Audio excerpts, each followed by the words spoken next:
زی ذکرم آن که رو تابد به دنیا، به فردا حشر سازم زشت و اعما.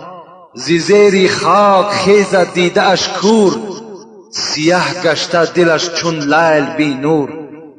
کند ناله همین بنده به مولا، که حکمت چیست چشمم کرده اعما.